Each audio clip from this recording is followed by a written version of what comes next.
Hello everyone, welcome back to my YouTube channel All in One. In this video, we are going to study the notes and question and answers of class 4 Kannada chapter 12, that is Raja Patra. If you want the notes of other lesson or other subject, you can check my playlist of my channel. You can easily get from there. Artha Tiliri Patra ಓಲೆ ಬರೆದು ಕಳಿಸುವ ಕಾಗದ.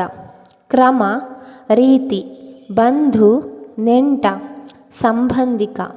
ಕಾಲಕ್ರಮೇಣ ದಿನ ಕಳೆದಂತೆ ಹಂತ ಹಂತವಾಗಿ. Computer ಗಣಕಯಂತ್ರ ಮೊಬೈಲ್ ಚರವಾಣಿ ಯಂತ್ರಮಯ ಯಂತ್ರದಿಂದ ತುಂಬಿಕೊಂಡ. ಗೈರು ಹಾಜರಿ ಹಾಜರಿಯಲ್ಲದಿರುವುದು. ಲಕ್ಷಣ ಗುರುತು ಚಿಹ್ನೆ. ಸೂಕ್ತ ಸರಿ ಸಹಿ ರುಜು ದಸ್ತತ್ತು. ಮನ್ನಿಸು ಗೌರವಿಸು ವಿನಂತಿ ಬೇಡಿಕೆ ಕೋರಿಕೆ. ಮಾದರಿ ನಮೂನೆ ರೀತಿ. ಅಭ್ಯಾಸ ಆ ಬಿಟ್ಟ ಸ್ಥಳವನ್ನು ಸರಿಯಾದ ಪದಗಳಿಂದ ತುಂಬಿರಿ. ಫಸ್ಟ್ ಕ್ವೆಶ್ಚನ್, ಅನುಮತಿಗಾಗಿ ಬರೆಯುವ ಅರ್ಜಿಯೇ ರಜಾ ಅರ್ಜಿ. ಸೆಕೆಂಡ್ ಒನ್, ಇಂದಿನ ದಿನಗಳಲ್ಲಿ ವಿದ್ಯಾರ್ಥಿಗಳು ಶಿಕ್ಷಕರಿಂದ ಅನುಮತಿ ಕೇಳದೆ ರಜೆ ಹಾಕುತ್ತಾರೆ. ಥರ್ಡ್ ಕ್ವೆಶ್ಚನ್, ಸೂಕ್ತ ಕಾರಣ ನೀಡಿ ಬರೆಯುವ ಪತ್ರವೇ ರಜಾ ಅರ್ಜಿ. ಫೋರ್ತ್ ಕ್ವೆಶ್ಚನ್, ಪೋಷಕರ ಸಹಿ ಇದ್ದರೆ ಪತ್ರಕ್ಕೆ ಇನ್ನಷ್ಟು ಗೌರವ ಬರುತ್ತದೆ.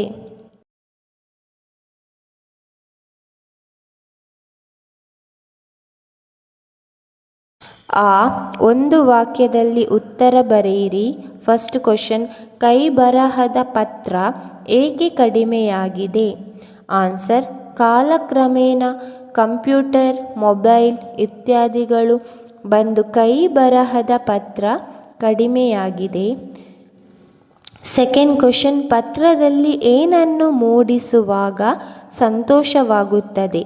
ಆನ್ಸರ್, ಪತ್ರದಲ್ಲಿ ಮನಸ್ಸಿನ ಆಲೋಚನೆಗಳನ್ನು ಮೂಡಿಸುವಾಗ ಸಂತೋಷವಾಗುತ್ತದೆ.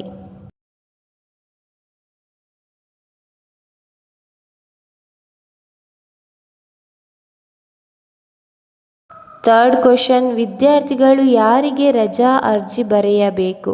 ಆನ್ಸರ್, ವಿದ್ಯಾರ್ಥಿಗಳು ತರಗತಿಯ ಶಿಕ್ಷಕರಿಗೆ ಅಥವಾ ಮುಖ್ಯೋಪಾಧ್ಯಾಯರಿಗೆ ರಜಾ ಅರ್ಜಿ ಬರೆಯಬೇಕು.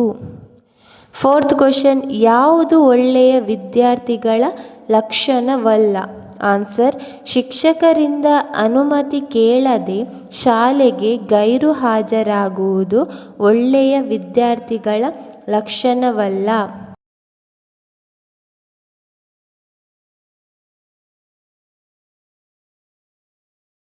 ಭಾಷಾಭ್ಯಾಸ ಆ ಮಾದರಿಯಂತೆ ಕನ್ನಡ ಪದವನ್ನು ಬಳಸಿ 5 ವಾಕ್ಯಗಳನ್ನು ರಚಿಸಿರಿ. ಮಾದರಿ ನಮ್ಮ ನಾಡು ಕನ್ನಡ. ಆನ್ಸರ್, ಫಸ್ಟ್ ಒನ್, ನಮ್ಮ ಭಾಷೆ ಕನ್ನಡ. ಸೆಕೆಂಡ್ ಒನ್, ಕರ್ನಾಟಕದ ಭಾಷೆ ಕನ್ನಡ. ಥರ್ಡ್ ಒನ್, ದಕ್ಷಿಣ ಭಾರತದ ಪ್ರಮುಖ ಭಾಷೆ ಕನ್ನಡ. ಫೋರ್ತ್ ಒನ್, ಕನ್ನಡ ಒಂದು ಸುಂದರ ಭಾಷೆ. ಫಿಫ್ತ್ ಒನ್, ಕನ್ನಡ ಭಾಷೆಗೆ ತನ್ನದೇ ಆದ ಹಿರಿಮೆ ಇದೆ.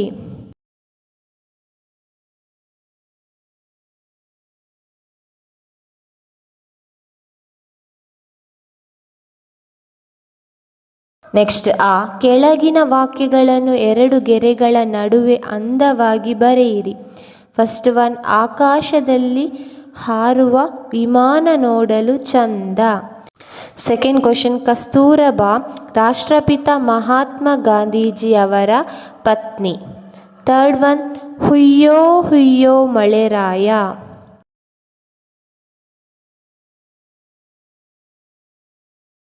ನೆಕ್ಸ್ಟ್ ಒನ್, ಭಾಷಾ ಚಟುವಟಿಕೆ.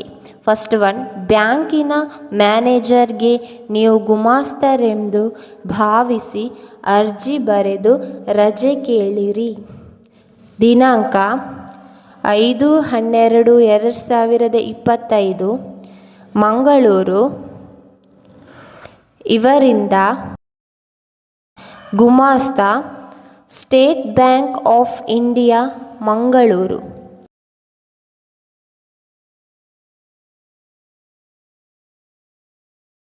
ಇವರಿಗೆ ಮಾನ್ಯ ವ್ಯವಸ್ಥಾಪಕರು, State Bank of India, Mangaluru. ಮಾನ್ಯರೇ, ವಿಷಯ ರಜೆ ಮಂಜೂರು ಮಾಡುವ ಬಗ್ಗೆ.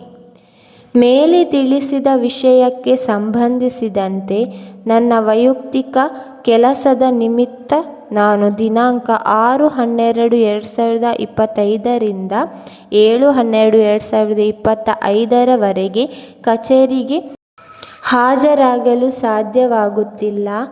ಆದ್ದರಿಂದ ದಯವಿಟ್ಟು ನನಗೆ ಸದರಿ ದಿನಾಂಕಗಳಲ್ಲಿ ರಜೆ ಮಂಜೂರು ಮಾಡಬೇಕೆಂದು ತಮ್ಮಲ್ಲಿ ಕೋರುತ್ತೇನೆ. ವಂದನೆಗಳೊಂದಿಗೆ ತಮ್ಮ ವಿಧೇಯ ಸೇವಕ. So this is all about your lesson 12, Raja Patra. As I told you, if you want more lesson, check the playlist of my channel. Thank you.